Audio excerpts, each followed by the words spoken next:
नमस्कार। आज हम एक ऐसी खबर लेकर आए हैं जिसने पूरी दुनिया के गलियारों में हलचल मचा दी है। सोशल मीडिया से लेकर न्यूज रूम तक बस एक ही नाम गूंज रहा है और वो है चीनी प्रोफेसर जियांग ज़ुएकिन। आखिर कौन है ये प्रोफेसर और उनकी भविष्यवाणियों ने दुनिया के बड़े बड़े दिग्गजों की नींद क्यों उड़ा दी है? आज हम पर्दा उठाएंगे उन सनसनीखेज खुलासों से जो आने वाले सालों में पूरी दुनिया का नक्शा बदल सकते हैं। क्या दुनिया एक महाविनाश की ओर बढ़ रही है?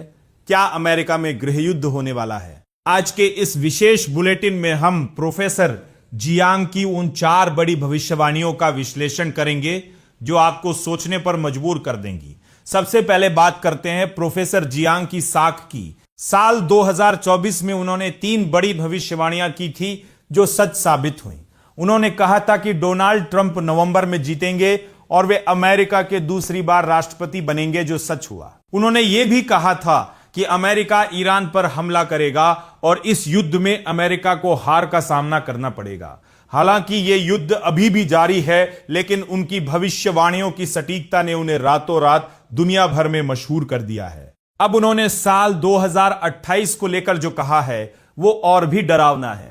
प्रोफेसर की पहली और सबसे बड़ी भविष्यवाणी डोनाल्ड ट्रंप के तीसरे कार्यकाल को लेकर है। आप सोच रहे होंगे कि अमेरिकी संविधान के 22वें संशोधन के मुताबिक कोई भी व्यक्ति 2 बार से ज्यादा राष्ट्रपति नहीं बन सकता, लेकिन प्रोफेसर जियांग ने एक ऐसा कानूनी दाव बताया है जो ट्रंप को फिर से सत्ता में ला सकता है। उनका कहना है कि साल 2028 में ट्रंप के बेटे ट्रंप जूनियर राष्ट्रपति पद के लिए चुनाव लड़ सकते हैं और डोनाल्ड ट्रंप खुद उपराष्ट्रपति बन सकते हैं।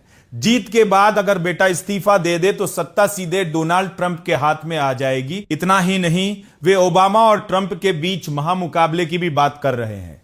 दूसरी दलील यह है कि यदि अमेरिका कई युद्धों में फंसा रहा तो ट्रंप अपनी शक्तियों का इस्तेमाल कर चुनाव टाल सकते हैं, ठीक वैसे ही जैसे यूक्रेन में जेलेंस्की ने किया है। अब बात करते हैं दूसरी बड़ी भविष्यवाणी की जो अमेरिका के अंदरूनी हालात और ईरान से जुड़ी है।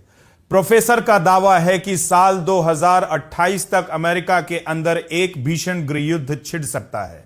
साथ ही अमेरिका कभी नहीं चाहेगा कि ईरान इस जंग से बाहर निकले।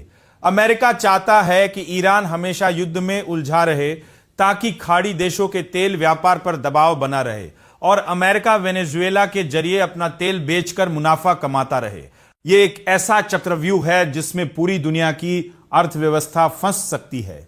अगर ऐसा हुआ तो खाड़ी देशों की रियल एस्टेट और इकोनॉमी पूरी तरह चरमरा जाएगी।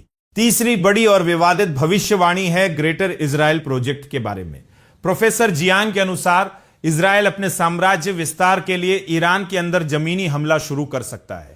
इजराइल अपने प्रोजेक्ट को पूरा करने के लिए ईरान के प्रमुख बंदरगाहों और बिजली सुविधाओं पर नियंत्रण चाहता है। प्रोफेसर का मानना है कि इस प्रक्रिया में एक धार्मिक स्थल को लेकर बड़ा विवाद हो सकता है जो वैश्विक भू राजनीति के लिए बहुत ही नकारात्मक स्थिति पैदा कर देगा। लेकिन प्रोफेसर का दावा है कि अमेरिका इस पूरे खेल में इजराइल का खुलकर साथ देगा। चौथी भविष्यवाणी यूरोप और एशिया के भविष्य को लेकर है। प्रोफेसर का कहना है कि नेटो और रूस के बीच सीधा युद्ध छिड़ सकता है। यूक्रेन का ओडेसा बंदरगाह जो ब्लैक सी से जुड़ा है और यूक्रेन की आर्थिक रीढ़ है, रूस उस पर कब्जा करने की कोशिश करेगा। इसे बचाने के लिए नेटो की सेनाएं मैदान में उतरेंगी। वहीं दूसरी तरफ एशिया में चीन और जापान के बीच ताइवान को लेकर जंग छिड़ने के आसार हैं। ताइवान जो कि सेमीकंडक्टर का दुनिया में सबसे बड़ा उत्पादक है, अगर वहां युद्ध हुआ तो पूरी दुनिया की सप्लाई चेन ठप हो जाएगी और वैश्विक शेयर बाजार बुरी तरह क्रैश हो सकता है। प्रोफेसर जियांग ज़ुएकिन की ये भविष्यवाणियां दुनिया को एक ऐसे मोड़ पर लाकर खड़ा कर रही हैं जहां सिर्फ अनिश्चितता है। क्या सच में शेयर बाजार डूब जाएगा? क्या हम तीसरे विश्व युद्ध की कगार पर हैं? यह तो वक्त ही बताएगा। लेकिन प्रोफेसर की पिछली भविष्यवाणियों को देखते हुए इन्हें नजरअंदाज करना नामुमकिन है। आप इन भविष्यवाणियों के बारे में क्या सोचते हैं? क्या आपको लगता है कि डोनाल्ड ट्रंप फिर से सत्ता में लौटेंगे? अपनी राय हमें कमेंट बॉक्स में लिख के जरूर बताएं।